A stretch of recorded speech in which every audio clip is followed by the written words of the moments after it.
2, 1.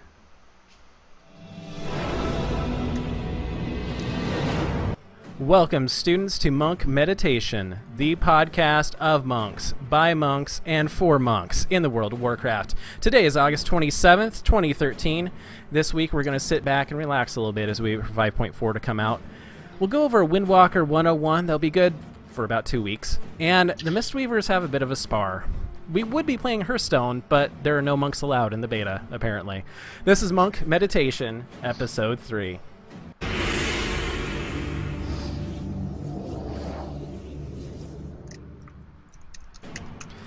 Hello, all you wonderful monks out there, and a special hello to those watching live in the dojo. Today's episode is a bit special, as we were expected to be talking all about 5.4 today, but that got delayed. So instead, we put together an end of 5.3 extravaganza for you. My name's Chai T from Airy Peak, US. Let me introduce you to the host of today's show. We'll start off with our main tank from the not as windy as most people think state of Colorado. Sunnier, how are you? I'm good. I hope everyone's enjoying their extra 2 weeks of progression attempts. Well, I know you were having problems with that, but we'll chat about that later. All right. And now we have the Mistweaver that keeps my raid team up and running. From sunny Florida, Daikatsu, did you enjoy your time off? Oh man, it's like an extra 2 weeks of winter when when Puxatawny Phil pops up. It's fantastic. A little bit of a break, enjoy your Labor Day, then you come back and work hard. Yes. All right, and now my buddy in the Walking of the Winds, Air. Good morning. Good morning, everyone. How are you all doing? Oh, doing awesome. Thank you. And last but not least, we have the pun-isher, Naoyuki. Confucius say, Uh-oh. one is not a master of the brew until they have drank enough brew to master. Yes, indeed. All right. And go ahead. Oh no, I was just saying hi, guys. Good to be here. Hello, Naoyuki. All right. That Confucius say was sent in by Valen, big fan of the show, author of the Nimble Brew blog, which is featured on Sunnier's site, Sunnier's Art of War. But it's kind of weird to say that Valen is a fan, because we're clearly fans of each other. Monk community is great. Yes, it is. Yeah, he's awesome. He handled that little Landros XT that we gave away last episode, and he's got another treat for us that we're working together on, this little screenshot contest. So keep that in mind, everybody. Nice. Get those screenshots ready. All right. So I want to get to know everyone a little bit better, as we do on every show. So this week's question: favorite boss of Missa Pandaria thus far? We're going to start with Daikatsu. What do you think? You know, the one boss that I've really enjoyed the fight is one that a lot of people haven't, and that's Tortos. Yes. Because getting into that fight is when you really need to heal like a Mistweaver. You're going to be using every single cooldown you have. You're going to be using every single bit of movement you have. You're going to look around. You're going to have all sorts of fun. And the best part is that since you don't have 3 and 4 second cast like all the other healers, you're going to top the meters. That is a good fight for Mistweavers and a horrible fight for everyone else, especially Brewmasters. All right. Now, Yuki, what's your response to this one? I'm going to go kind of like with what Duke said. The other annoying boss next to Tortos, which is Garlon. Garlon, despite it being like just very, very annoying, it was a good way to test my healing, you know. Test my mana out, my numbers, how the raid team works. It was a fun progression at the time. Yeah, the thing with Garlon with the healers is that you get to basically stand still right in the middle. That is a good healing fight. Horrible for everybody else, though. I think at the time, fist weaving was the way to go until they nerfed it. Right.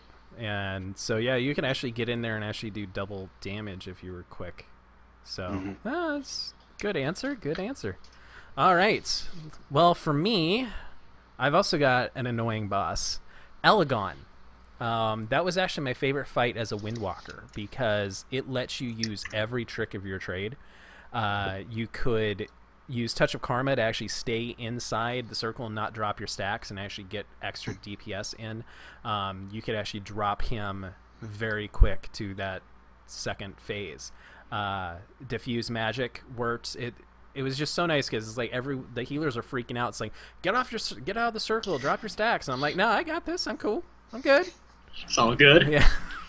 Sounds like air on Jinrock. Right. Is that just You're Don't worry about me, Get guys. out of I that. got- That's going to kill you. I got this, guys. Don't worry. I got this.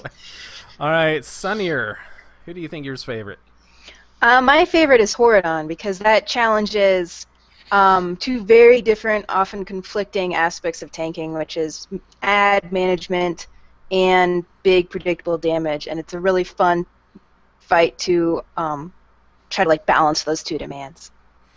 Yeah, that was definitely a challenging fight for me as a brewmaster. Though I had a paladin tank, so I just handled ads, so it wasn't actually too bad. Yeah, you missed out on half the fun. Yeah, OP What pallies. swap? Yeah, what swap? I think I had to swap on the 4th door once and got killed. So, all right. True story. Yeah, Air. How about you? Well, so I spent a good amount of time thinking about this, and I'm one of the guys you pick a favorite movie, you can't do it. Pick a favorite song, can't do it. Depends on what I'm feeling. So, in particular, I've had a lot of fun with that G-Kun fight, just because it's very different. Flying to the nest, you're swimming through the air, picking up these nutriments, doing massive amounts of damage. For Tot, that might be one of my favorite fights. I'm going to go back to MSV and the final boss, which it's been a while, so I can't remember the name, but Will of the Emperor. I really liked dancing. Once I got that down, I was fun tangoing this way, waltzing that way. So that was one of my favorite fights. Yeah, that was a lot of fun too. The G-Kun fight in particular, I know what you're talking about, doing the flying and everything like that. My favorite was actually in LFR when no one knew about the nutriments because, oh geez, my damage was through the roof. I was just like, yeah, I'll just go grab a feather, I'm good, and then just destroy the meters. Teach us, oh wise one. Yes. Okay, well, let us have some more fun. We're going to summon some elemental spirits and go into Storm, Earth, and Fire. Storm, Earth, and Fire as we would talk about our monks and the rating progression. So, we're going to start off with myself and Daikatsu. Our team, Rolling Thunder on Airy Peak, US. We're a 10-man normal. We just downed Lei Shen and got ahead of the curve a couple weeks ago. And it was only our second night of progression on him, so I'm really proud of the team. We did excellent on that. And we took a break after that the last couple of weeks because we were expecting 5.4 to come out today. So, but we'll be picking up again on Friday and taking a look to see if we want to try some heroics. All right, and now, how about you? 26 gold. We got all the way to Magera. Our best attempt was the phasing into the sixth set of heads. Also ran on Wednesday's team, Belschnickel's team, for the win. I filled in for him because I think he was on vacation in Mexico, Cancun or something. On that one, we got stuck on Tortos, but I think that was because of the mechanics and the RNG with the shells and stuff. I hate Tortos. Yeah. But hopefully tomorrow I'll get back in for the win and get Lei Shen down, and hopefully I get that achieved. Good luck. Yeah, good luck to you. Definitely. All right, Air. Well, we're entering a period of change. So this is actually my last week rating with my Salicena team. Oh, no. Last week, we were doing great. We were very happy about this 5-4 delay. Gives us a couple extra weeks to work on getting down Lei Shen. So right now we're trying to dance through tornadoes and Iron Khan, and a little bit of difficulty with some, but I think getting 25 people through those tornadoes can be a bit of a task at times. Yes. But this week looks good. I have a work commitment, so I have to miss our first night, but I will be there Friday night to hopefully get us that kill. Nice. And so your new team is what, Iron Deficiency? Yeah. So my time here is changing, so that's why I essentially have to leave. and we're joining up with a new team called Iron Deficiency, run by Booning of the CTR Guild. Got a lot of high-level players. I'm honored to be a part of it. I'm happy to be able to join, and we got some really cool that's things going to be happening. a fantastic team. That's going to be a fantastic team. Those are some of the best players that we have around. So it was fun. Our first night together, we did a full clear of Tot in a little under 3.5 hours. Wow. So, yeah, we have some good things happening in the near future. I really hope so. Yeah, I think that's called a raffle stomp is the correct term. All right, Sunnier, how's frustration doing? Is it frustrating? Our guild name is always appropriate. But for the last 2 weeks, we took a break while one of our healers was on his honeymoon, and instead we just did achievements.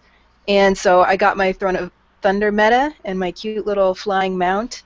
Nice.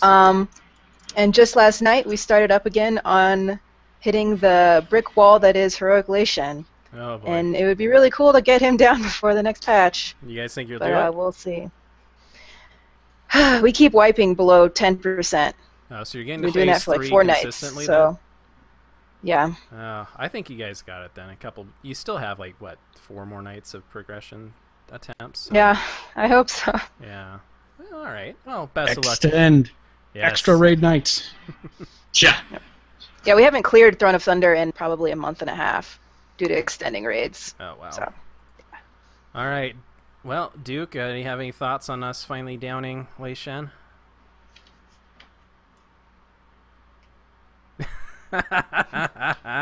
I'm just really happy we were able to get that achievement. Lei Shen was a fun fight. Like you said, it took us 2 nights. That was about 25 pulls. And I know that last pull where we finally got him down, I didn't really expect to get him down that time. I thought we were going to wipe at about 5%, but somehow we pulled it through. Yep, that's called Touch of Karma, my friend. Touch of Karma on the raid, kill. Yes. I was watching that fight. Now that was awesome, you guys. So congrats on that. That's fantastic. Thank you. Yeah, that was that one was tricky, and we had some problems with the tanks in the first part where I still need to make the vine of them getting thrown off in phase 2. Because Haplo, who's in the chat room right now, his reaction was priceless. I'm just glad you were nowhere near me the 3 times I decided I'll just roll off the platform for no Yeah, reason. it's too bad I did not get that on Twitch, because that would have been a good Yes, one. yes, too Yeah, bad. yeah, too bad. Yeah. So I actually got some more raid time in yesterday. I worked with the Papaya Prerogative on Airy Peak US, and we actually got some attempts at Iron Quan on Heroic. Khan. Iron. He actually says his name. Yeah. No, he says his name. Oh. And everyone says, oh, it's Quan. It's like, hey, You think hi, I'm listening Bob. to Hey, that? Jim's here. You think I listened to a boss? Seriously? So yeah, I got some attempts in on that. We got it down to, I think, 55% in phase 3, but that's a rough fight if you just mess it. The positioning is so close, and they had 3 melee, which made it even trickier. So, Yeah. but it was nice to actually get in Heroic and get that feeling. I was not used to being bottom of the DPS list. That made that was very humbling. I'm usually 1 or 2 on my team, and I'm like 8th. I'm like, ooh. Gotta equip that rune, dude. You gotta equip that rune. I just have the freaking gotta LFR one. drop. That was I got to drop first. All right. LFR is still best in slot until you get their normal. Well, it's only for 2 more weeks. All right, let's hurl a keg of our finest brew and get into Dizzying Haze. Well, this is where we get into some WoW news to keep you informed and up to speed. Well, it looks like we were a little premature last time. It seems our confirmations were a bit too early last show, and now patch 5.4 has moved from today to September 10th, our next show. So nice of them to do it on our shows. That means 1 more week of hearing us blab about the rest of the Throne of Thunder bosses and get caught up on the show as we get you prepped for 5.4. So an end of Battlefield Barons will come with patch 5.4. So all you new monks out there hoping to get that 489 gear, you've got 1 week left. 1 Radical Mojo.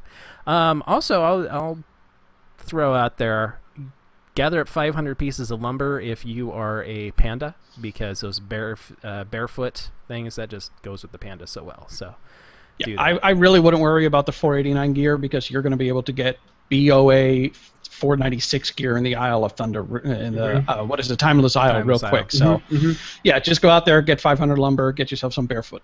Yep, and your pet too. Yeah, if you're interested in that. Yeah, the pet will remain. No, the pet will remain. It's going to be a rare drop, because the big mobs are going to stay out there and keep spawning. Right. So the pet isn't going away, but the sandals are. If you don't get the sandals from the vendor, you cannot get it again. Yes, if you are a panda, I definitely suggest getting out there for that, because that means you never have to get transmog boots again. Yeah, and like Boone says, you can take that 496 gear in the Timeless Isle, upgrade it to 435, still BOA, give it out to alts, give it to yourself, give it to your alts. It's going to be a real fun way for you to gear yourself up, because there's no Valor gear coming in 5.4. Yeah, but all the Valor gear that's current right now is going to go down to Justice points, so you can. The 5.2 Valor gear is going to stay. It's just going to be cheaper. Oh, okay. It's all the 5.0 and 5.1 is going to be Justice points, and the rep requirement is gone. Okay, I had heard that it went to Justice points, so yeah. Well, it changes all the time, so. But anyways, it's going to be easier than ever to gear up your alt. The devs put up an excellent missive out there about how to gear up your alt when it comes to 5.4, because it's going to be easier than ever. So get your monk up there if you haven't already, and get some raiding in, because it's going to be a blast. All right, any last thoughts on the news? Yes, I'm confused. So no Valor gear in 5.4? No new Valor gear. So what am I saving Valor for? Upgrades. Okay. Yep. Just making sure. Upgrade all the things. Yes, all the things. You can for the listeners out there, I say do the Barons. That's the quickest way to get 200 VP. Yep. For the next 2 weeks. Yeah, for the next 2 weeks. And so you can actually take 3,000 VP over if you bank up. You can. They're not resetting it. They're not correct. They're not down converting it. So gather up as much JP and VP as you can, and you can get gear like crazy. So. And if you're listening and you haven't rolled a monk, those heirlooms are the cheapest they've ever been. Yes. Yes. Justice points are easy to get, as there's all sorts of different ways to get heirlooms as well. So we'll actually be talking about that a little bit later, so keep that in mind. All right, let us get into pummeling someone with some rapid hand strikes with Fists of Fury. Fists of Fury is where we discuss rating tips on how to beat those nasty bosses, but we're going to do something a little bit different this time. We're going to go through the rest of Throne of Thunder. So we got all the way up to Megara last time, so 7 bosses for you. We're going to go rapid fire, so we're not just going to like, oh god, we're going to go through 7 bosses, holy crap. This means we're going to go through the rest of TOT with 1 tip each per boss. So this should be interesting, quite fun to say the least. So this week, let's start off with G-Kun. Get out your notebook, people. Yes. All right, Sunnier, what you got for us for Brewmaster? All right, so on normal mode, you can soak a ridiculous number of consecutive Talon Rakes by rotating Guard, Dampen Harm, Fortifying Brew, and especially Zen Meditation. And so you can look really overpowered. You can probably go the entire fight soaking all of them if you're brave. As for nests, tanks don't generally go down in normal mode, but in heroic mode you can make really good use of Gift of the Ox, and if you're lucky you can even solo some of the platforms if possible. Wow. All right, Air, what you got for Windwalkers? So you know that primal nutrients buff that you can get that helps your damage? It's kind of like those Jin Rock pools. So you want to get this. Go to YouTube, look at the videos of how to get it, learn how to do this, and watch that damage skyrocket whenever you get a chance to be a Ness or G-Kun himself. So, 1 tip. After you, Jai. All right. If you coordinate with your tanks, and this is an advanced tip, use at your own risk. Coordinate with your tanks, since you can move so quick to get back to the boss. You can use Transcendence, Flying Serpent Kick, roll, whatever you got. If you hit Touch of Karma or Fortifying Brew after a downdraft, you can actually soak a Talon Rake for your tank. If your tank's not quite as badass as Sunnier, and they're a little scared of getting hit by that Talon Rake, you can actually soak that up for them. But you have to be really expert, really quick to get in and get out. Otherwise, you're going to get 2 shots. So, all right, and now Yuki.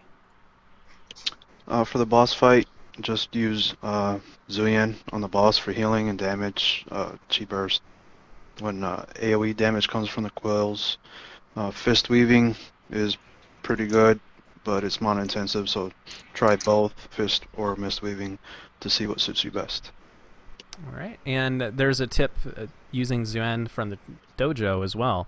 Says that Zuen can actually eat those Talon Rakes as well after a downdraft. So if you want to help out your tank, you can use that as well.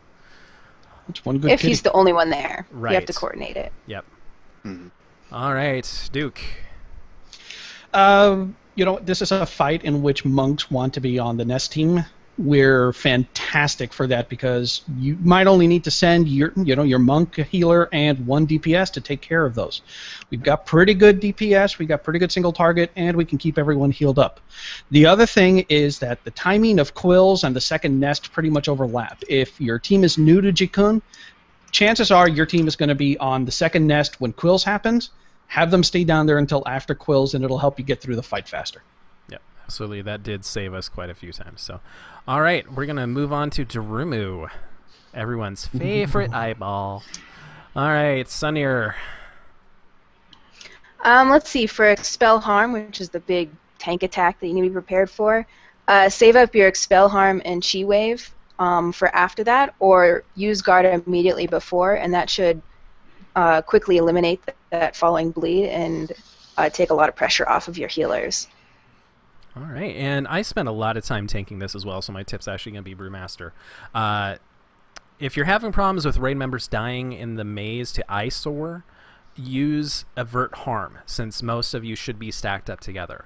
So that will actually help avert some of the damage to you, and you can take that, even use Diffuse Magic to lower that even further. All right, Air. So when you're in the light beams, simple thing to do is just pop Touch of Karma, Diffuse Magic. It'll help you reduce damage, and especially in that maze, if you're having trouble seeing the ground and you want to cut some corners, those will help resist some of the damage, and you can glyph Zen Meditation to help with that too, especially if someone else happens to stand in the bad. You'll absorb that damage for them. All right, good tip. All right, now Yuki. Diffuse Magic is helpful when you need to cut corners around during the maze phase or switch between melee or range for whatever reason. Diffuse Magic also helps you when you need to drop puddles or split damage from the light phase. Pretty much everything in this fight is magic damage. All right, and Duke. I hate this fight. I hate this fight. I hate this fight. Good tip that we got on CTR2, have your healers stand in the blue beam and just sit there and heal their asses off. Also, for monks in particular, during the maze phase, you probably want to be upfront with the melee because you can help Fist Weave during that phase and do a little bit more damage to them. You might only do 1 or 2 more percent, but that's the percent that could cost you a kill. All right, and switching to the most boring fight in normal ever, Primordius. All right, what you got for us, Sunnier? Well, if you're dying to the stacking magical dot the boss places on you, you can use Glyph of Guard or Diffuse Magic, and that will obviously eliminate or greatly reduce that damage that you're taking. In general, for all monks, Shuin is bugged for this fight. He spends all his time kind of bouncing around, and he doesn't use any of his specials. So he's not a very great DPS cooldown.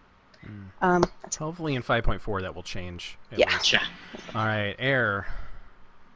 So every time I've done this fight, we've never done it the right way, where you're killing the ads, getting the debuff, turning into some monster thing. So for us, he's always been just a kind of a big target dummy that hits back every now and then. So roll your cooldowns, don't stop punching, and kick him when he's down.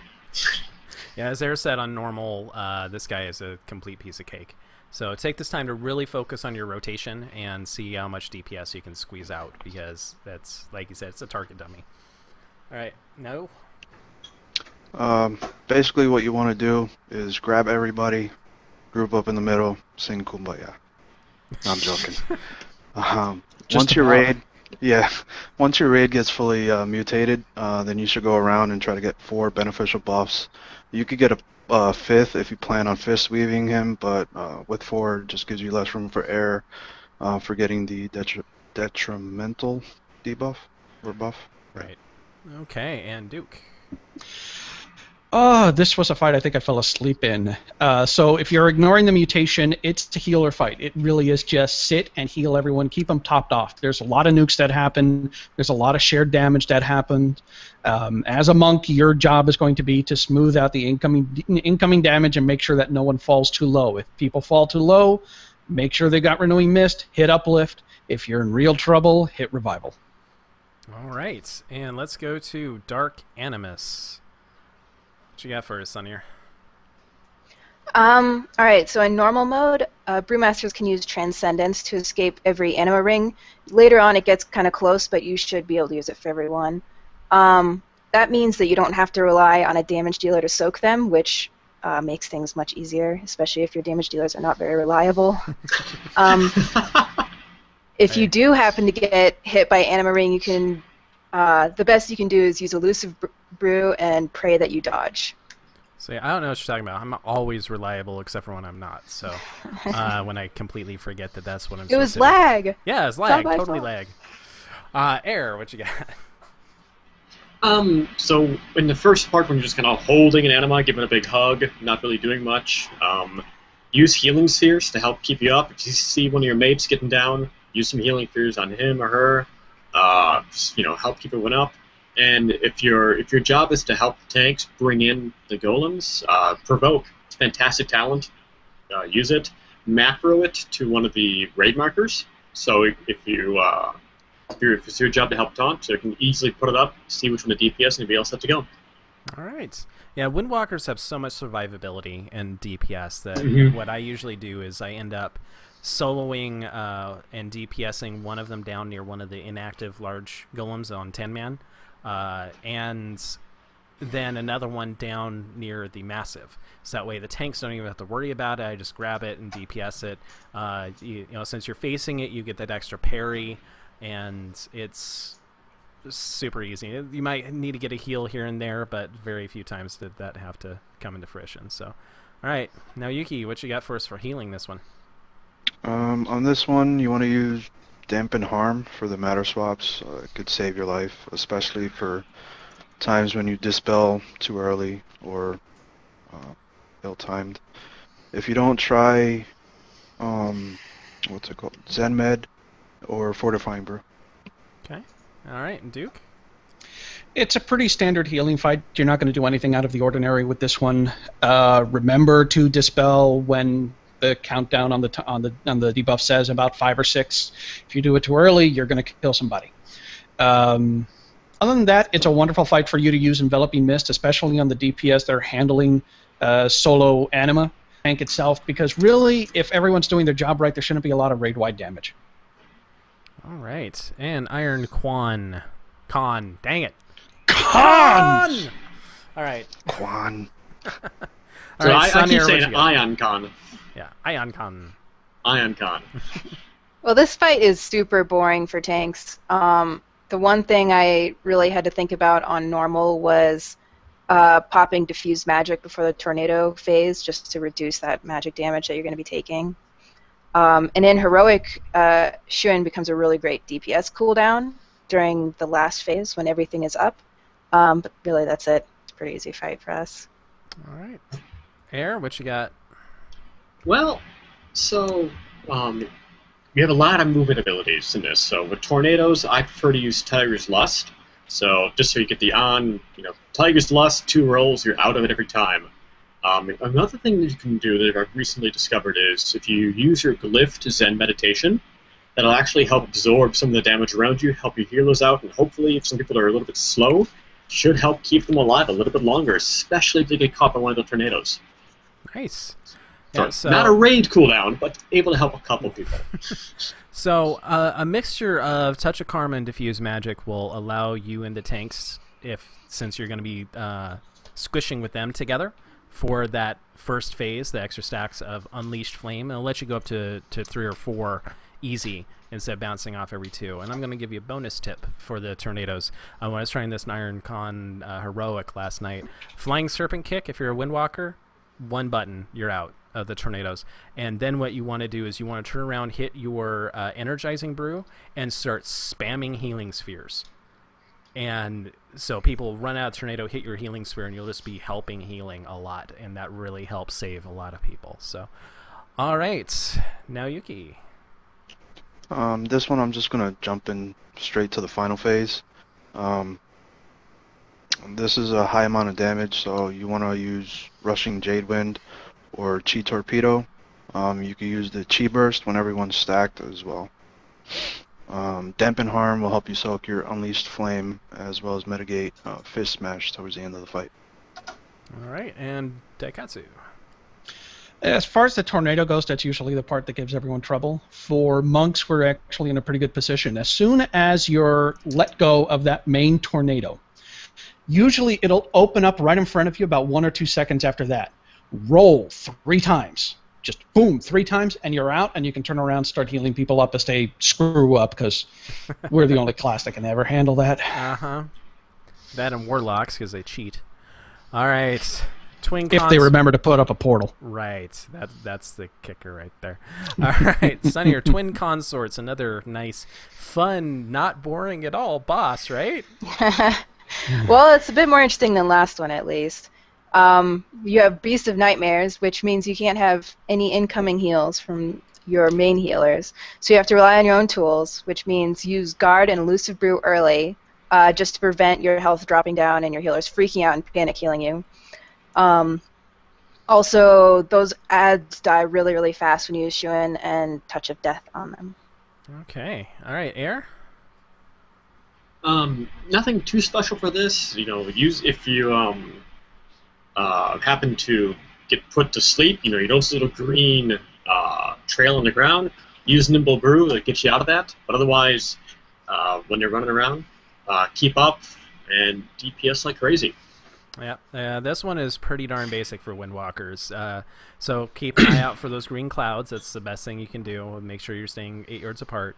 And it's a lot of lost DPS if you get put to sleep and if you don't have Nimble Brew available. So that's your biggest job, is make sure you don't get put to sleep. All right, now Yuki, how do you heal this one?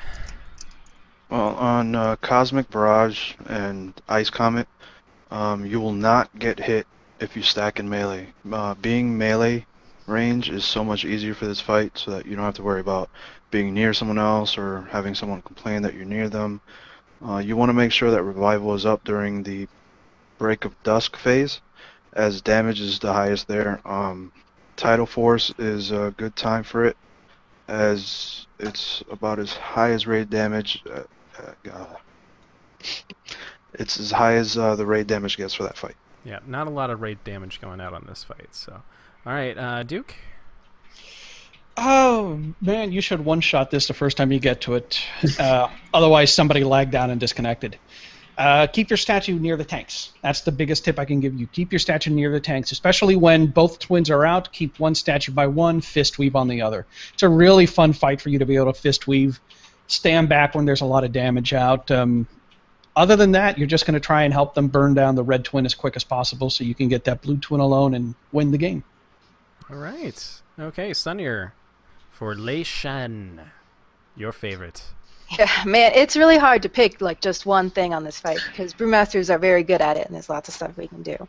But I'd say the most important and sometimes overlooked tool we bring to this is that the run speed bonus attached to our taunt works on this boss, and it makes it so he can move between pillars very quickly, and you can have very tight control over the pillar energy gain that way. Yeah, that's a lot of raid damage going out when he's taking his sweet time strolling between pillars, so that's an excellent tip. Good job. All right, Air for Windwalkers on Lei Shen? So I like to, in the transition phase, especially, Zen meditation, excuse me, and diffuse magic can both soak static shock solo. So if you have a couple monks and you're in that area, you get static shock, tell everyone to run away. Make sure they don't come near you, soak it yourself. If you guys have a problem and someone else gets it and they're low on health, and you have Zen meditation available, pop that because it'll actually absorb their damage as well too. So that's really nice. And in the last phase, I'll add in, recommend Russian Jade Wind to help get those lightning balls down. This is a pretty strong fight for Windwalkers, especially with all the AoE at the end. So you should be getting near the top of those meters. All right. So one tip I'll give you, and this is a tip not to do. Don't bother with disarm. It wastes a cooldown. It will put it on cooldown, and you think, oh, yay, I got my buff. No, you don't. You don't get his weapon. You don't get a buff. He doesn't lose his weapon. Nothing happens. So it's a wasted global cooldown. Don't do it. All right. Naoyuki. Yep, does not work on a boss. Oh, it works on bosses, just not that boss. Which boss? Iron Kwan, or Iron Khan it works on. Horadon, that ad it works on. There's a whole bunch of bosses it works on. Yeah. Alright, with this one, again, I'm just going to jump into the final phase. During the final phase, you should keep the basic fundamentals of Mistweaving. Thunder Focus, T, Chi Brew on cooldown, especially during the wind phase, because it pushes you back and does damage to you. Your HOTS will usually tick for the full value since there's constant AoE damage, so you can make good use of the uplift as well, which is going to be your main heals. Alright, and Daikatsu, you got the last tip. Make it good. Don't die. Monks can easily soak the intermission ability, like Ayer said. Use Zen meditation, use diffuse magic. Also, during the last phase, us and druids are going to be in the best spot for that. We can heal on the move, and there's going to be a lot of wind, a lot of everything else. But don't forget that even while the wind is blowing, as long as you aren't moving, you can cast Soothing Mist to jump to get yourself that 1 or 2 chi you need to hit another uplift. And that's going to be your rotation in the last part. Get 2 chi uplift the whole time because everyone's taking a ton of damage. All right, good work everybody on those tips. That should help you all out if you are still working on those last few bosses in Throne of Thunder, getting into 5.4. So use those tips, use them well. All right, let's now keep you up and about with Uplift. This is where we try to lift you up as the sky falls while keeping you posted with the recent PTR changes. This week we're a bit light on PTR changes. It's just some number tweaks as far as monks go. But on the next show, which is patch day, unless they roll it back again, but they've made official announcements, so I'm assuming they're not going to. We're going to cover all the changes that are basically final and will be going live in 5.4. So you're prepared to go when you log in after that patch drops. So for Windwalkers, who really knows what the heck is going on? Theory crafters are really busy at work right now. The whole range of different play styles, stat weights, and trying everything to find that magical setup and rotation that Lore mentioned on the Blizzard forums. I know you found some interesting information about that, Air? Yeah, he's kind of saying that, I'm going to just paraphrase, I don't want to read the entire thing he said, but that what the developers are doing on their own copy of the PTR is way above what everyone is doing on the regular PTR. And it's the difference in stat weights and the difference in actual rotation abilities. So all of the monks on this side of the fence, we're kind of wondering what's going on. We got to figure this out. We maybe don't exactly know how to play our class properly. It's kind of what he's saying. Yeah, I think it's... And mind you, they're finding this information, this giant discrepancy, even with taking characters on the other side of the fence, bringing them over to their internal sim and going, I don't get it. So, yeah, and that rules out Tier 16. That rules out that, because they're bringing in characters that don't have Tier 16, and they're still getting better DPS. So that was one theory, is that, oh, it must be the Tier 16 set bonuses that are really kicking us up, but that's not the case. He also mentions that They're also comparing 5/4 Windwalkers to the other 5/4 classes in damage abilities. So whether or not it's such a big jump between 5/3, 5/4, who knows? But at least with the compared to other classes, they're saying we're in a good spot. The trick right now is you got the theory crafters trying to figure out stat weights, trying to figure out rotation. You got a lot of people testing stuff both on the official forums and on the MMO champion, and you gotta. It's difficult to wade through all the QQ. There's so many people complaining, trying to do that negative route to get things changed. But in particular, a couple of the theory crafters, both Calligraphy and Rotund. You can also maybe have to post at the end their Twitter feeds, but they're awesome to follow.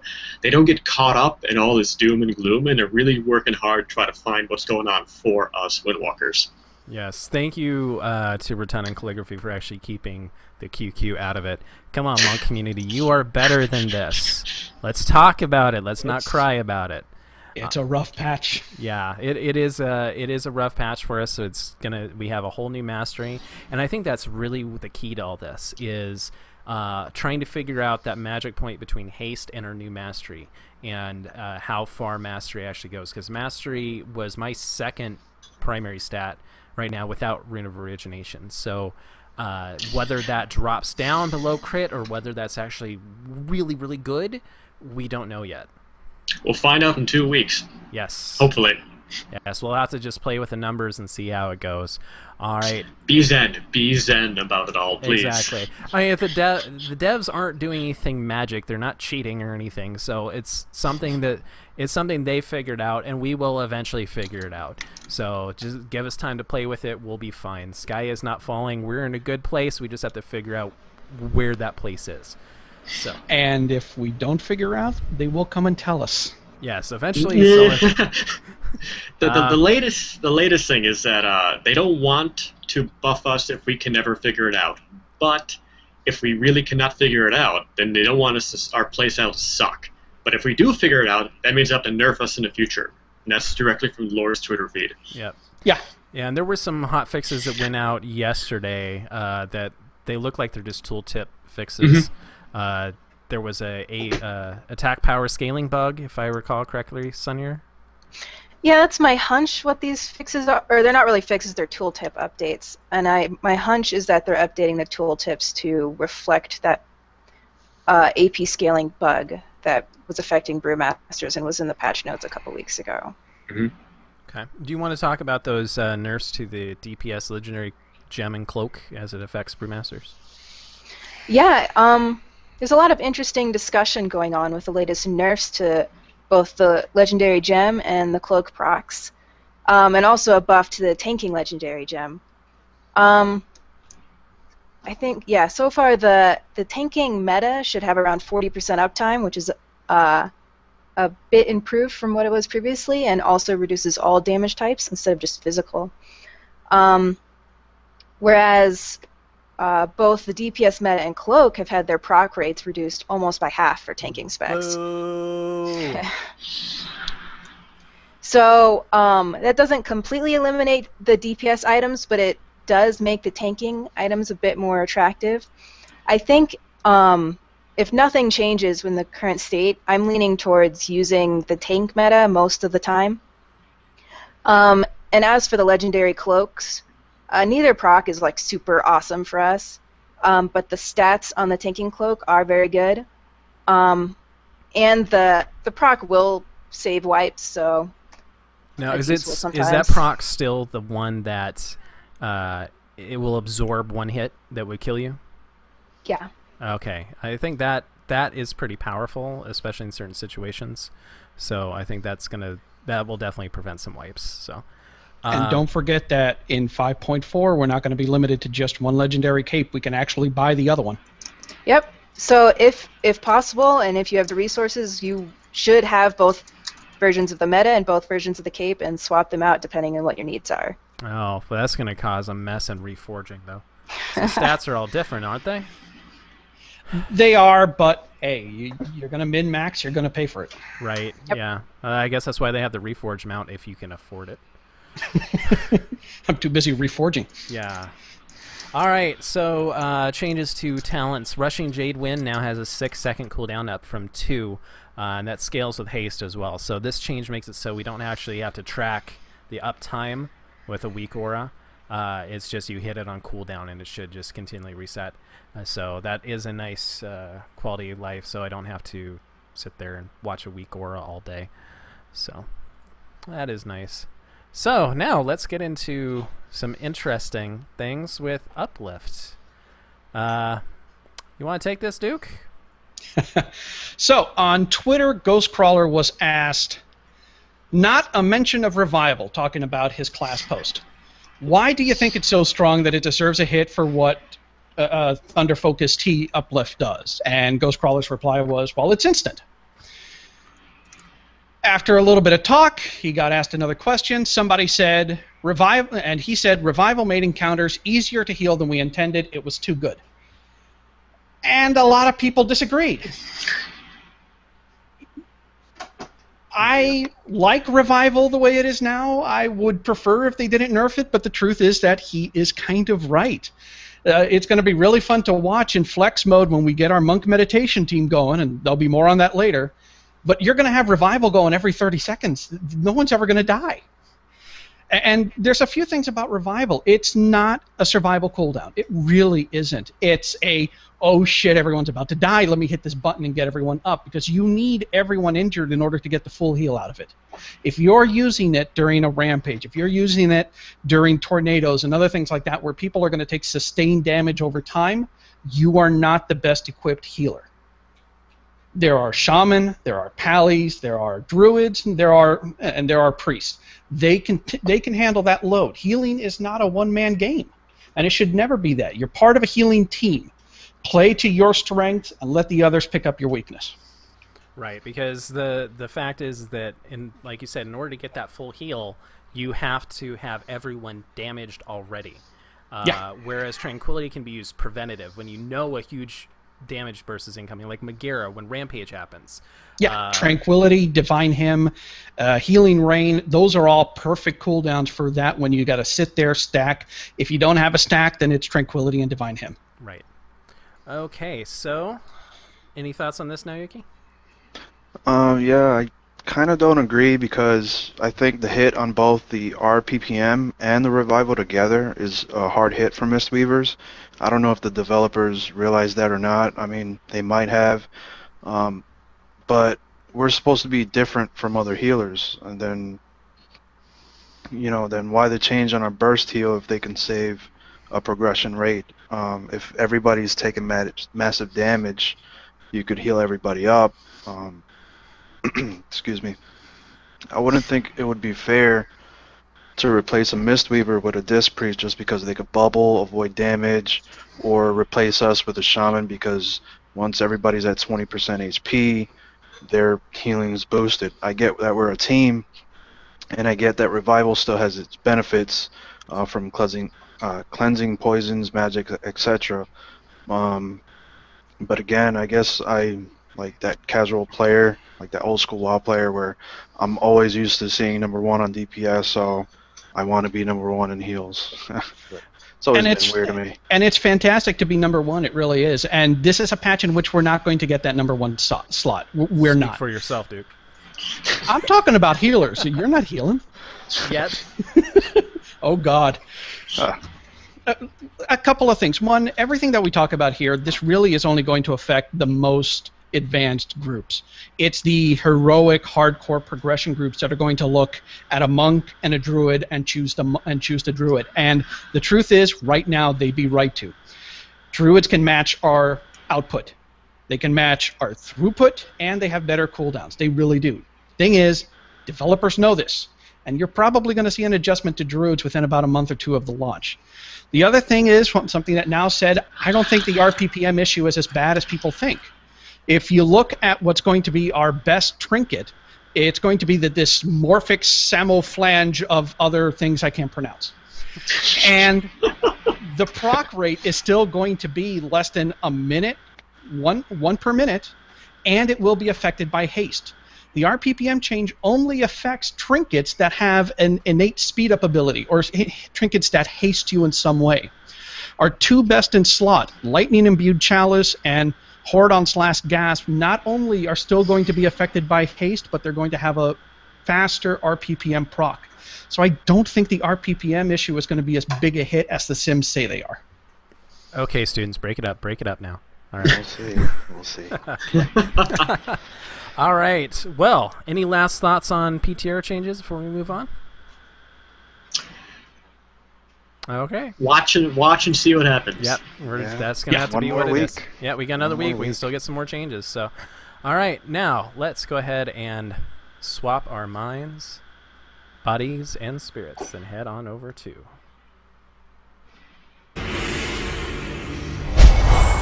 Transcendence. All right, here we discuss min-maxing, basically, a 101 series where we'll be tackling guides on a specific spec each week. This week, we're covering gearing, talents, playstyle, tips, and tricks for Windwalker.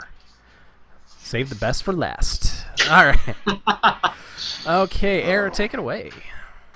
Well, okay, so I'm going to preface all of this because, like I said, in a week, most of this, a good majority of this is probably going to change. So listen quickly and put it to use. Hopefully it helps, and we'll see what happens for next patch, I guess.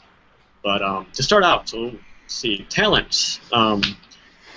The only two that are really mandatory for Windwalkers right now are Chi Wave and Ascension. Really, Chi Wave is something that you should be using on cooldown because it makes up around 10% of our DPS in most fights, and Ascension is just to help with the 5 Chi and the extra energy regen. Everything else, the movement, whatever you prefer, dampen harm, diffuse magic, use one of those two depending on the encounter. Zune is usually the best one to use, but if it's heavy AoE, make sure you pick spec into Russian Jade Wind. That's pretty much it for talents. You know, it's not a whole lot to do, and we actually have some mandatory talents this time. Hopefully it'll change in 5.4, where Chi Brew should be focusing in pretty heavy, but right now, not much else. All right, so for glyphs, Spinning Crane Kick is excellent. That gives you more movement as you're doing AoE. Touch of Karma is nice, gives you a little bit extra range on that, so if you're 20 yards. Yeah, a lot of extra range. Okay, so it allows you to, if you're moving and you are like, oh crap, I'm about to take a whole ton of damage, you can use that as an offensive cooldown, which is really nice. Really nice. If you're doing PvP, Sparring is a great one. Or if you have to face the front of the boss like Primordius, and that's a good one too. If you pull aggro, which I know Air does all the time. Emergency when walking tank. Right. Yeah. So Zen Meditation Glyph, that one is excellent if you have movement phases with high damage, such as Iron Con. And so yeah, the one that I use a lot is actually Touch of Death, because I like having that available in raid situations. That's not as common. You don't get to use it as much, but out in the world, that's one I like to have, because I like to have that, know it's ready and waiting for me. So for minor ones, not too many, none of them really mandatory. Blackout Kick is one I would definitely recommend. That maximizes your DPS. I think if you hit from the front, normally you get a heal. You heal yourself a little bit, but with this one it turns it into just straight up DPS boost, instead of like you were kicking from behind when you're kicking from the front. So Zen Flight, that one is awesome. You can use that to catch yourself when you're falling. You can use it to fish. You can, whatever. I wish it was a little bit faster, but hey, what you gonna do? Pick up objects for dailies. If you're doing the Tiller's dailies, you can drop fireworks and make your pot stuff without ever having to touch the ground. So it cheats a lot of those kind of mechanics, so you never draw aggro. It's kind of fun. Yep. All right, stats and gearing. Want to go over that? Yeah. So you want agility leather. No. Yeah, it's weird. So forget the rogues, forget those other guy druid. Yeah, don't worry about them. You want that agility leather. Haste, mastery, and crit are great. And depending on whether or not in 5.3 you have this rune this trinket called the Rune of Re-Origination. It drops off Lei Shen. LFR is best in slot until you get the normal, which is best in slot, until you get the heroic, which is best in slot. So If you have the LFR, equip it, learn how to use it. If you don't have Rune of Reorigination, the stat weights, you're looking at haste until you're comfortable with energy regen. After that, agility, crit, and then mastery. Although, if you are really good at watching your trinket procs, then you probably want to go to mastery over crit, because if you can time your Tiger's Eye Brew with those special damage phases, with those trinket procs, those weapon procs, you actually get a pretty big boost off that, and that can actually be a little bit better than crit. And it's actually really good practice for the rune as well, too. Yep, I like to go my haste number. I'm not sure the exact number. I think it's around 9,000, but it's 22%. That's the magic number where you hit global cooldown. So that one is really nice. If you have other things, like if you have the herbalism buff where you get extra haste, then you can probably back off a little bit. But I like to get 22%, so I'm always pressing buttons. So you mentioned Tiger Eye Brew and the mastery. To master this technique, you have to use something like weak auras or something like that, or just be really smart about it. You need to track your trinket procs. Raven aura bars, something. Right. Also your enchantment procs, so your dancing steel. So if you know you're going to have sustained higher damage for a certain amount of time, including heroism or bloodlust, that's a perfect time to hit your potion, hit Tiger Eye Brew, hit Zuen, and probably pull aggro and die. So with proper management, once you master this technique, mastery becomes significantly better than crit. So you want to really hammer hard into mastery once you master this. But if you don't have this technique down yet, use crit, because that's going to be much better DPS for you. But once you master it, once you're getting a better feel for the class, start moving a little bit more into mastery each time, and you'll get higher DPS as you go.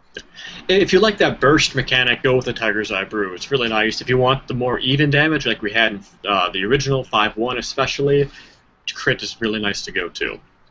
And so Chai, you run a higher haste. I typically, when I was before my rune, I would actually run as low as 5,500 haste, typically. And what that allows you to do is you put a lot more secondary stats into mastery, into crit, and you just have to make sure that you really use Fists of Fury essentially on cooldown, and you're using Energizing Brew on cooldown. In movement-heavy fights, you're moving around a lot, you're not always attacking, you're never going to have to worry about being out of energy, too. So you're not going to, if you have your haste too high, you're going to be energy capping more often. Drop that haste down until you're comfortable, and that could vary depending on fight, what have you. But play around with it. A lot of the monks on CTR that I've been able to talk with, that we've been able to compare damage with, and one that eventually helped me with this, Pandarier, he's the one who taught me about this back in the day, that lower haste level until you're really comfortable really can help out a lot if you're having trouble with your DPS. Yeah, but, I think it's because I bash all the buttons. That's I think I hardly ever energy cap, because I'm just like button, and so it's in less movement phases, of course. So I think any monk pretty much will hit high energy during movement phases. So, so with Rune of Reorigination, however, that all changes, at least for the next 2 weeks. So, what do you want to do? Yeah. Well, what it does is it takes your highest secondary stat, and it's like, all right, you're awesome. I'll take your other 2 stats, turn those into your other stat, and give you a massive amount of your original, your highest stats. So, what this does is it works really well with Tiger's Eye Brew, because it's all based on your mastery. So what happens is let's say you have 8,000 of each stat. 8,000 mastery, 8,000 crit, 8,000 haste. Put 1 more point in mastery. 8,001, 8,000, 8,000. What that means is that you're going to have 30-something thousand mastery. When you pop Tiger's Eye Brew, suddenly you're going to be doing 160 to 180% extra damage, because your Tiger's Eye Brew snapshots your rune proc. So this is why you want weak auras. You want to use your Tiger's Eye Brew with about 1 or 2 seconds left of that rune, because you're just going to have that massive damage, and you have 15 seconds with your original crit, with your original haste, and it melts faces. Yeah, So. and yeah, keep that in mind though. In 2 weeks, the rune Trinket is origination is gonna be garbage. garbage. Yeah, but for 2 weeks you can be awesome and pull threat and die. It's awesome. And do It's 2 fun to million watch. DPS. Yes, 2 million DPS AoE if you're popping it with your Russian Jade Wind and your Rune proc with Dancing Steel and everything else, and you got 3 Stormwrath, or you got your 2 Spirits up as well. It's fun to see that spike to the 2 million plus DPS. I have the log. I saw Ayer do it in LFR. Everyone kind of stood back and said, "What was that number? How many zeros?"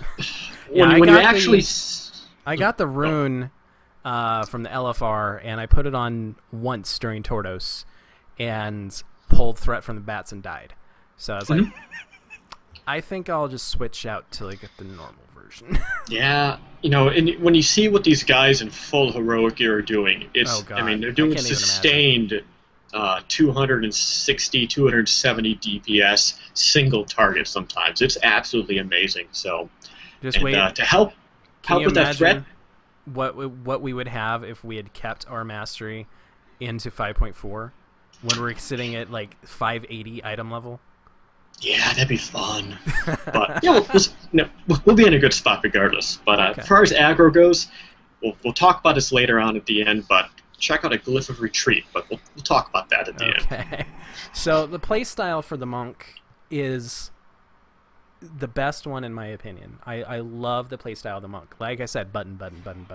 Oh, ADHD playstyle is fantastic. Yes, because you are extremely fast. You have movement speed, movement talents at the wazoo. You're up close, you're personal, and you can get up close and personal really quick. And you have great survivability. That's the best part about being a Windwalker. Now, I've had some time over the last couple weeks since we're not raiding to actually get back to some old alts, my Hunter, my Paladin, and I've come to really appreciate the Windwalker's playstyle all the more because our rotations have hardly any cooldown. You've got Fist of Fury that will actually stop you from pressing a button for 3 or 4 seconds. You've got Spinning Crane Kick that will stop you from pressing a button, but other than that, it's just buttons everywhere. So that's not the case with most of these other classes. I'm playing my Paladin tank, and holy crap! It's like, press a button, press a button, press a button. Okay, sit here for 5 seconds. Like, what the hell? Yeah, I played my Red Pally this week with the Iron Deficiency run because I was locked further on. So we did the first 8 bosses with my 460 Pally in Tot. And, but it's just like sitting there, hit a button, hit a button. Oh, Time Warp, button. It's just, and you can't move fast, you can't roll, you can't get halfway across the map in a few seconds. Everything is slow. Yes. It's just like... It's very slow. Yeah. So, yeah, just keep in mind that you have something to hit every global cooldown pretty much. So Chi Wave on cooldown, Fist of Fury on cooldown, Rising Sun Kick is going to be your key ability. If you can get that every single cooldown right when it comes up, your DPS is going to jump. So, so keep up Tiger Palm as well, 95% of the time, if not 100. At least. Right. So strive for that 100. Be all you can be. 30% armor reduction right there. So keep that going. Okay, so tips and tricks. We'll let you start off, Air. One of the things you can do, especially with helpful for raiding, is you can use your Expel Harm before the pull to pool Chi. This is really nice because it means that when you hop into that first attack with the boss, you're going 5 Chi, Tiger Palm, Rising Sun Kick, Jab, and Blackout Kick, Blackout Kick, Blackout Kick. Keep repeating that as much as possible. With Rune, make sure it's equipped at the beginning of the fight because you don't want to reset this. You want it to proc because what happens is that if you go in with 5 Chi, by the end of that proc, you should have 3 to 5 stacks of Tiger's Eye Brew. And that's good for 50 to 70% damage increase for 15 seconds at the pull. Right now, Windwalkers are really weak class for the pull, especially when you hero on the pull, too. You're gonna be miles behind other classes, especially Shaman. So this is one way to help with that. And then if you're lucky enough, you'll get a 10 stack, and you get another Rune proc 30 seconds from there, so that's really nice. Okay. I also say, grapple weapon everything you possibly can. You can do it a lot in the beginning of TOT. It disarms, it helps your tank, and also gives you that 5% boost for damage reduction. Yep, absolutely. So Touch of Karma is another ability that is key to the Windwalker playstyle. So you can use this in two different ways. You have defensive and offensive. So when you know big damage is coming, hit it, because that will prevent that damage. You won't take it at all unless it's really big damage. Or you can use it as an offensive cooldown. You can also freak out your healers a little bit and stand in the poop. So that will allow you to just kick in your hit point pool in DPS over time, which is a big boost. So if you use that on cooldown, you can really get some extra DPS in there. Definitely. It's a really nice talent, especially when glyphed, because it means you don't have to be next to something to use it either. Right. Another thing I recommend is if you, when you're using Tiger's Eye Brew, if you have any kind of on-use trinket, I think we might be getting some later. And if you're an engineer, use your Synapse Springs, use that with your Tiger's Eye Brew just to get a little bit extra boost. Right. Yeah. I'll do, so the next time, Glyph of Retreat. While we still have this for the next week or so, what it does is every time you roll, you drop aggro for 10 seconds. This is really nice for fights like Tortoise when you're on the bats. If you happen to be on Majera and you're doing hard DPS and you happen to keep aggro from the tank after the rampage, things like that. So it's not always good to roll away and roll back, though. So you can actually, something to practice, you can actually do this little roll ninja jump. Essentially, it's a roll plus a jump, and you mouse turn real quickly at the same time. So you actually jump, roll, spin, come back down, face in the same way, and then you have your retreat buff without ever moving. Hacks. And it's something to practice, and but it's something you can do with maybe only a yard or two of movement, and that's a really great way to drop aggro but not have to get out of the area you're currently in. Yeah, but you that's look like a gone in ninja. 2 weeks It's as awesome. well. Yeah, that glyph is being Sad. replaced, and so maybe we won't need it as often, but it was a really nice thing to have in case you pulled accidental aggro. With I'm Rune really disappointed in that. Yeah, with Rune being retired, I don't think we'll have as much need for it, thankfully. So. Yeah.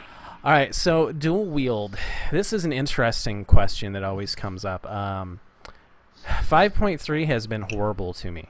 I have not gotten a single one-handed weapon drop out of TOT.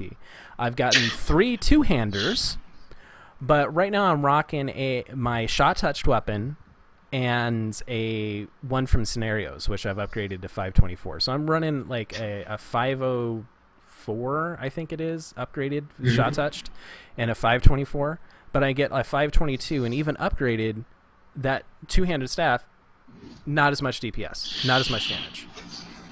So, It'll be close. Yeah. Yeah, it's like it's more stamina, so I use that for Brewmaster, but it's not as much agility, not as much secondary stats. So I think the average is, you throw shot touched in there, that gets a little tricky since you got that. It adds in about 8 item levels, I believe. 6 or 8, I forget exactly now. But. So the general rule of thumb you want to go with is until you have a two-hander that's 10 item levels higher than your 2 dual wields, you want to stay with the dual wields. If they're different item levels, then go to Asmus. There's math with average. Check out the MMO Champ forums the Teachings of Zoom. There's a really good post in there exactly what the formula is. Right. Okay, and there's a whole lot more detail for min-maxing, but everything is changing in 2 weeks. So, including our primary rotation, most likely, and our mastery, and Rune of Origination's gone, Glyph of Retreat's gone. So, keep an open your gearing. Yes. And we're going to wear mail. Oh, wait, not that last one. Okay. So, yeah, just keep an open mind as we go into this, because if we had the same rotation and the same things and didn't get any changes whatsoever, that would be boring. We'd like change. We want to feel like we're progressing and getting something different. So keep an open mind as we get going and enjoy the new gear, enjoy the new raid. You'll just have a lot of fun. So, Definitely. Right. So that's some great stuff on Windwalker Talk. So, but we had a question this week from Polyhymnia. Polyhymnia. Hymnia, sorry. Got a little Japanese there, sorry. Asking about monk leveling. So she started a brewmaster monk. She's currently level 13. And she wants to know what's the quickest way, the funnest way, which isn't even a word, the smartest way to level a monk from 1 to 90. So, what are you guys' thoughts? Well, first let's talk about why you want to level a monk. For one thing, Why don't we're the you? new kid. We're the new kid on the block, so that's a good reason. If you got a bunch of other alts, if you got 10 other alts, hey, you need an 11th, right? But the real reason, at least for me, was that we are a melee healer and a melee DPS, and we can switch between them at will. We really can. And we have probably the most unique method of both healing and DPSing. And that was a big draw to me as to why roll this class. Right. Now, as for actual how to level, all of us did it a little differently. Now, how did you get to 90? Well, I know for a fact it's always easier to level as a tank, no matter what class you pick. But I say go with whatever you feel comfortable doing. Most importantly, go with what you'll be playing as in endgame. That way you learn your class as you go, even if it's your off-spec. I leveled as a Mistweaver, 1 through 90. Basically did it with heirlooms and the buff. You start getting the leveling XP buff when you turn level 20. You get a spell called Zen Pilgrimage. What this does is send your tune to Kunlai Summit, high in the mountains for a daily quest. This daily gives you a 1-hour buff for XP. A little tip is that you also get a quest to go there every 10 levels as well. So in turn, every 10 levels you get a 2-hour buff. How this will work, for example, if you reach level 30, it's your 10th level quest, and you get your daily quest if you haven't done it that day so far. Use your Zen Pilgrimage, summon yourself there, get your daily, use it for an hour, go back, complete your 10th level quest, and there you have your 2nd hour buff of XP. This makes leveling extremely fast, meaning if you're Brewmaster or Mistweaver, your dungeon XP will be through the roof because your queues are going to pop instantly. If you're Windwalker, while you're killing all those mobs questing, while you queue for dungeons, you get a ton of XP as well. Now Duke, I know he's going to disagree with me here in a sec, but the level, with the way you level, I know. With the way you level at with the way you play it until level cap.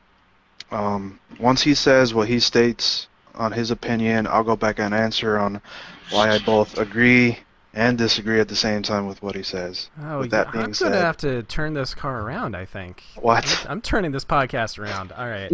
So, if this is an alt, getting the XP buffing heirlooms, of course, makes leveling super, super quick.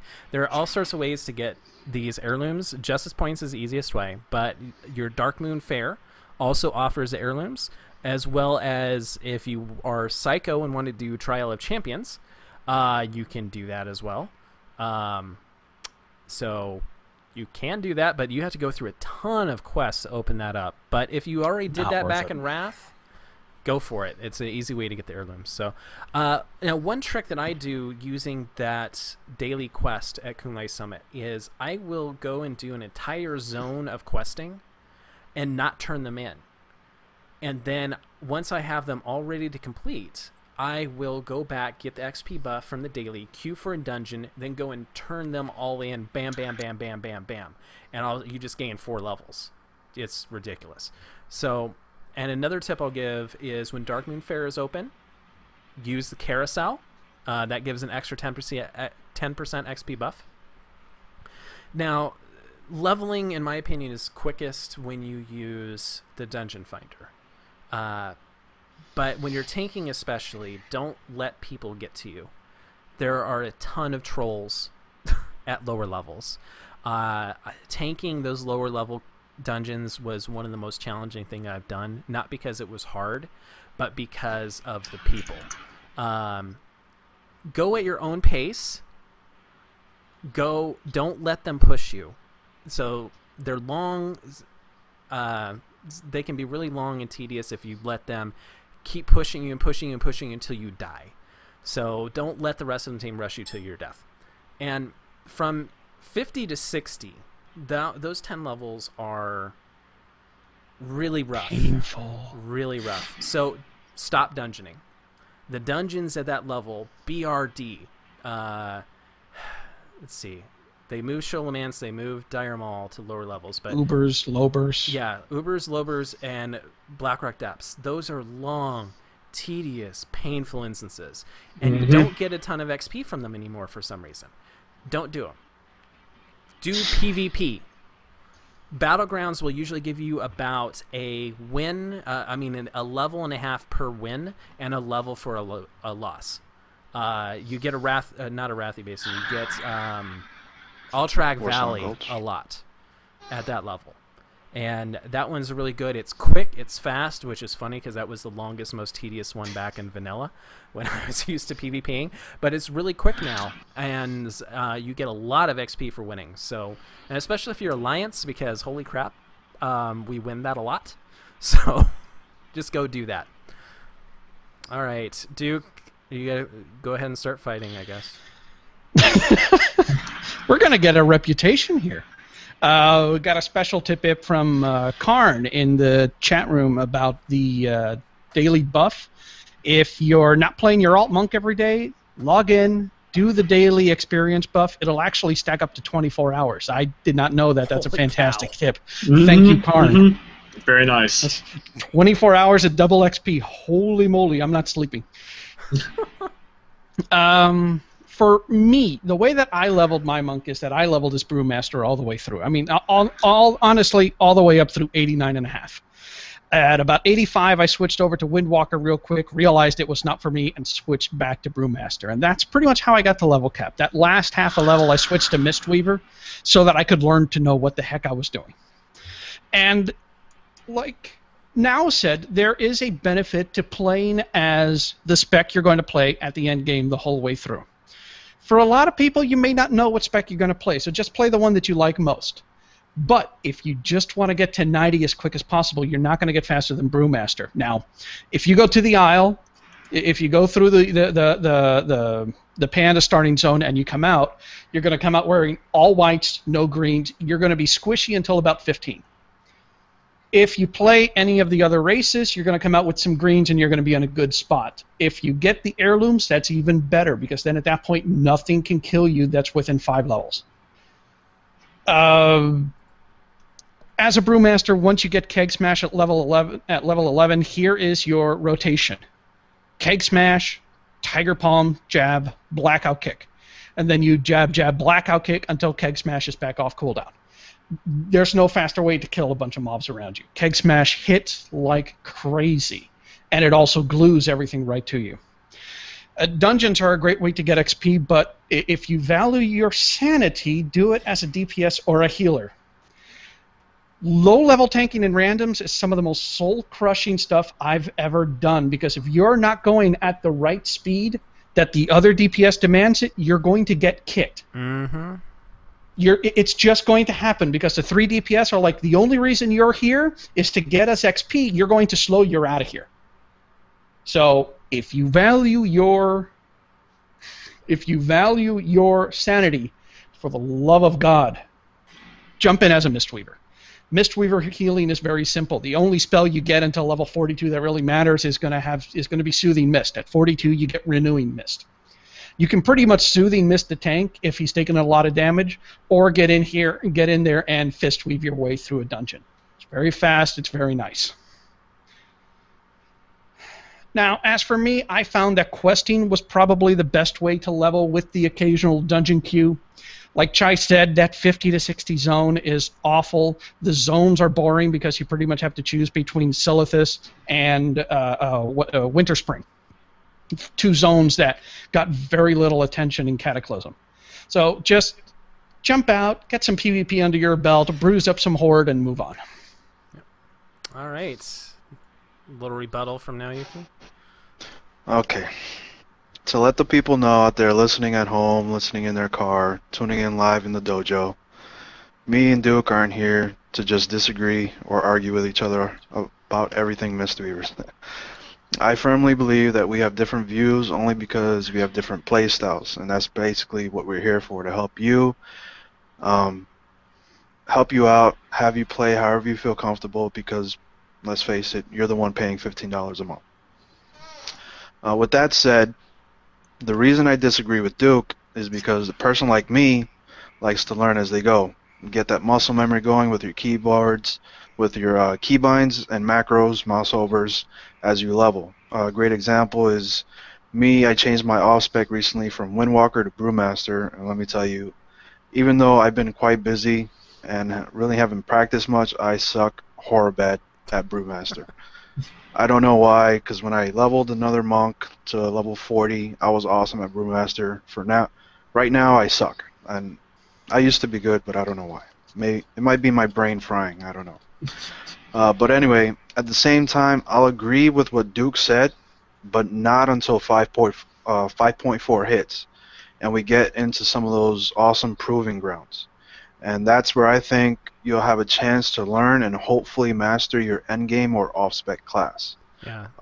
Those that cannot be underestimated. Proving grounds is going to change not only how we level, but how we play the game at level cap.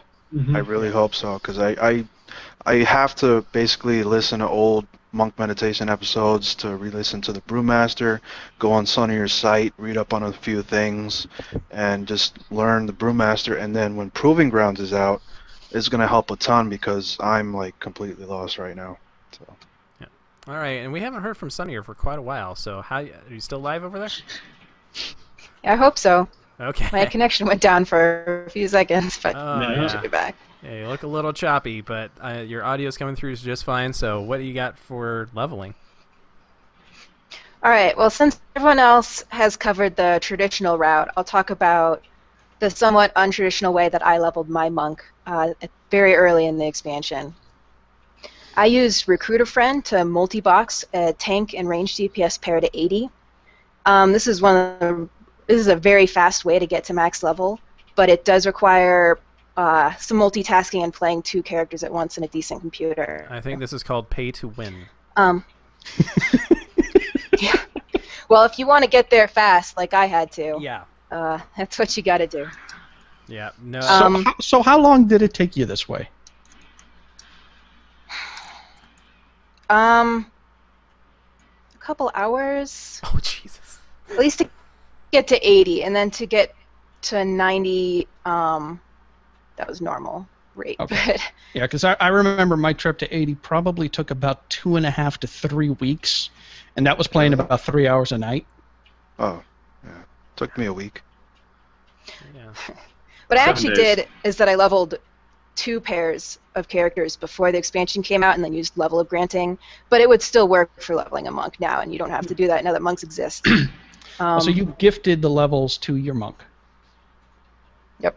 Ah, okay. No wonder it took you so I don't actually have 2 hours. I'm yeah. not doing a tutorial in 2 hours. I'm talking about a couple hours for the pairing, like pairing a tank and a heal, or tank and DPS to run through dungeons. Okay. It's kind of ridiculous. Yeah. But anyways, if you want to do that, yeah, you start out with a monk on your main account, and then another class, preferably a ranged character on your new Recruiter Friend account. I went with a mage, and then the optimal spec for your monk is going to be Brewmaster, because you're going to be running a lot of dungeons, and you're going to be airing a lot of quest mobs. So you can do Windwalker too, but I found Brewmaster to be easiest. Now there's some legit multi-boxing tools out there that will help you with actual control of 2 characters, so that like when you push one button, both will perform an action. So that way you can like have your ranged character attack the same thing your tank is attacking, and you can run dungeons and queue, and both characters will actually be pulling their weight. I wouldn't recommend that if you don't know the dungeons very well, because like it was said earlier, it's pretty brutal for tanks if you don't know dungeons. But if you do know them, you can run them super fast, get tons of experience. And then in the downtime, you just teleport around to different zones and do quests while you're waiting for the queue to pop. And then after 80, you go Windwalker and quest your way up to 90. And one thing to keep in mind, especially while leveling a monk, is that for both recruiter friend accounts, those characters have to be around the same level. So you should save up your Peak of Serenity quests and the experience bonus you get from those until after you hit 80, so your monk doesn't outlevel your other character. And then you just chain them, and you'll have buffs for pretty much the rest of the way up. And I think that's it. Okay, well, that's a lot of tips out there for those that are leveling up. So now is the best with time. your new monk. Yes, now is the best time. If you don't have a monk, get one now. Yeah, because once you get to 90, which we just gave you lots of ways to do that, once 5.4 hits, you're going to have easy way to gear up and get into those LFRs, get into those raids. It's going to be a lot of fun. So now is the best time. Never been a better time to level a monk. And go Mistweaver, the best. Mistweaver is the best spec. I mean, I think that's categorically true. Unless you like fighting with each other, then it's okay. We agree on Mistweavers being awesome. That's true. Yeah. We do. All right. Well, now it's time to send your spirits to the Peak of Serenity with Zen Pilgrimage. Zen Pilgrimage is where we go around the world of Azeroth and take a look at all of you wonderful monks out there. We'll start off with a blog. So, there's another monk blog. Lots of them. I love it. So, this one's been around for quite a while. World of Lay. Now, is this yours, Sunnier? This is one of my friends on Twitter, who you can follow at Lay Liwen. It's a lot of vowels. I'm not exactly sure how to say it, but she's great and has a lot of really cool monk transmog on that site, which I'm always really excited to see. And it's all modeled on a Draenei, which is it's kind of a breath of fresh air to see non-Pandaren monks out there. So, What?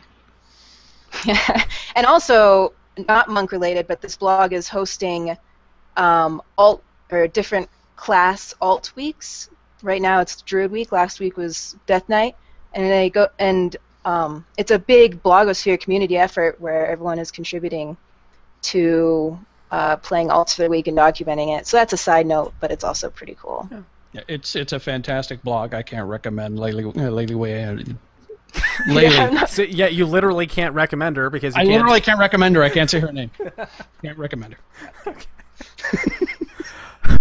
We'll have her Twitter in the show notes since none of us can actually say it, and spelling it out would take 2 years, so we'll just get that out there. All right, so we got any shout-outs this week, Air? Yeah, so my notes. I just want to, big shout out to the Salad Senate. I've been raiding with you guys for 6 months, epic times in 25-man raiding. It's my first raid team. And, learned a lot, and it's been able to come a long way since. And I wish that my personal situation allowed me to stay. So nothing's going to compare to these antics and the times we've had. So yeah, thanks for everything these last 6 months. And I really wish you guys, and I got one more night with you, but I wish you guys really well in the future. All right, hope you guys can get ahead of the curve. And I'm hoping so too. You're gonna miss that 25-man raid size because there's nothing like it. Yeah. I definitely will. But new things to try out, and looking forward to just continue raiding is all I care about. Yes. All right, now Yuki? I want to give another shout out to Rex for letting me raid on 2 raid teams twice in 1 week. It's always fun to raid. I don't know if I said in the beginning of the show I was waiting on a response for tomorrow's raid, so hopefully I get in on that Lei Shen, and if I do, hopefully we down him for that achieve. Well, best of luck. All right, Sunnier.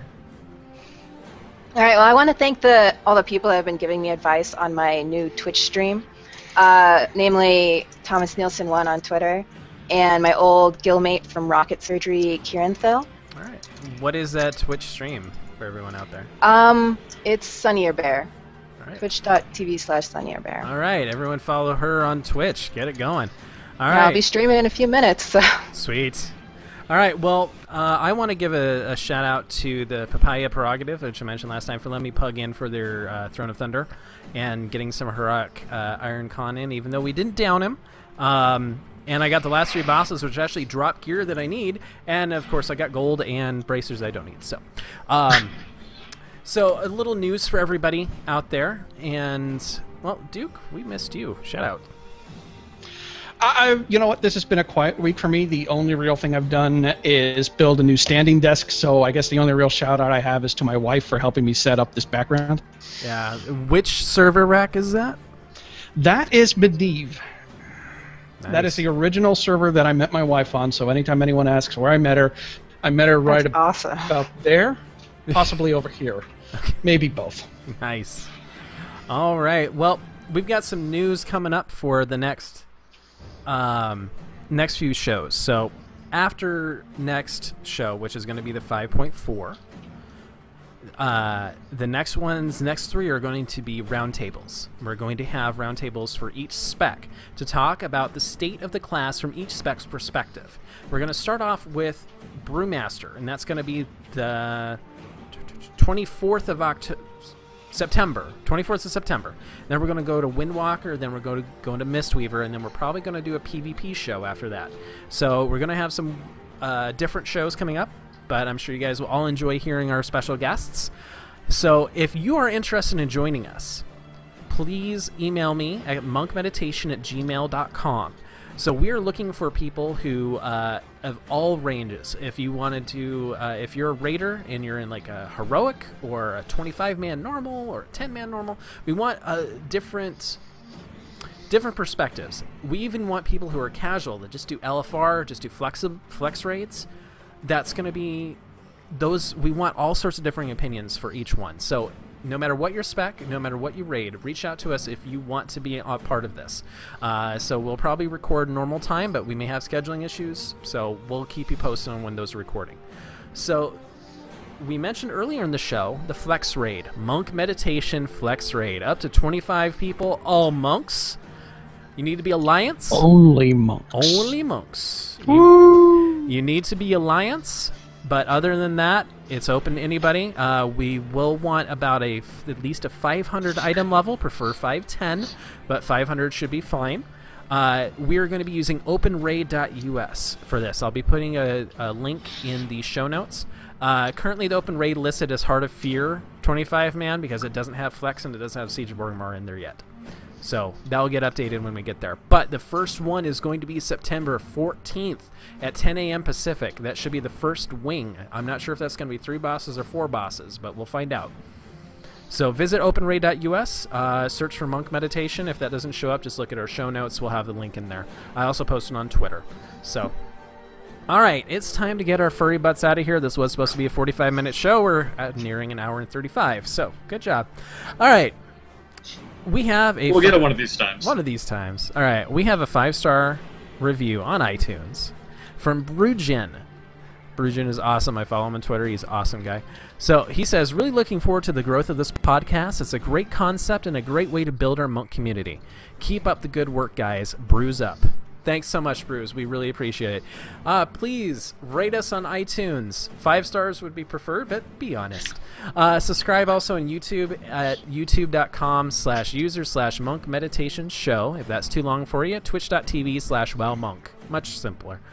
So I want to thank everyone for listening. You can watch us live in 2 weeks. Tuesday, August 20. No, that's not right. Tuesday, September 10th, Patch Day, at 5 p.m. Pacific, 8 p.m. Eastern Time at twitch.tv/wowmonk. You can also visit us after the fact. iTunes, Stitcher, twitch.tv, monkmeditation.com, anywhere good podcasts are sold. And you can also buy the host a cup of mana tea for bringing you the best monk discussion on the interwebs. You can donate at twitch.tv/wowmonk. You can also donate at monkmeditation.com. And this is not just our podcast. We want it to be yours as well for the great monk community out there. So let us know where to find you so we can show you off on the show.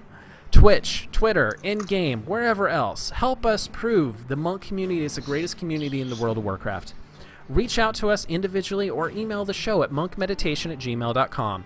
So the best place to find me, HIT, is on Twitter at WowMonk. I'm on there every day. Way too much, probably. You can also find me in-game on Airy Peak or Argent Dawn US as Chai T. My battle tag is Chai T pound 1806. I also stream live on Twitter during our raid nights, which are usually Fridays and Mondays at 5:30 Pacific at twitch.tv/WowMonk. Now, Yuki, where can we find you? You can find me out there on Twitter at naoyuki_CTR. That's NAOYUKI_CTR. You can also find me in-game on Airy Peak US as Naoyuki. My battle tag is Naoyuki pound 1840 in case I'm on any of my alts. Or you could email me at naoyukictr@gmail.com, no underscore in that one. If you have or want to submit some of your Confucius Say jokes, you can send them to that email as well. For those of you out there, if you message me on Twitter, I just want to say I apologize if I don't answer right away. Just busy schedule. All right. And Daikatsu. You can find me at Daikatsu CTR. That's DAIKATSU. You can also find me in-game as Daikatsu or one of my couple other alts, but best way to get me is through my battle tag. That is DUKROUS number 1538. Okay, Air. Hey, so you can find me on Twitter at AirMonk. And also, I tend to be on in, it's Japan Standard Time in the morning, so it's your evening, so catch me in-game on Airy Peak in the CTR Guild, and that's as Air. That is, of course, spelled AYR. Okay, last but not least, Sunnier. Well, you can find me at my blog at sunnyersartofwar.com, or follow me on Twitter at sunnierbear. And now you can also watch me raid at my stream on twitch.tv/sunnierbear. All right, everyone, please follow her on Twitch. Get a big following. She's awesome. All right, and so watch her kill Lei Shen. Yes, watch that Lei Shen kill. All right, Monk Meditation is a World of Warcraft fan podcast, copyright 2013. Certain audio portions belong entirely to Blizzard Entertainment, and no copyright infringement is intended. Thank you all for attending Monk Meditation, students. Class is now dismissed.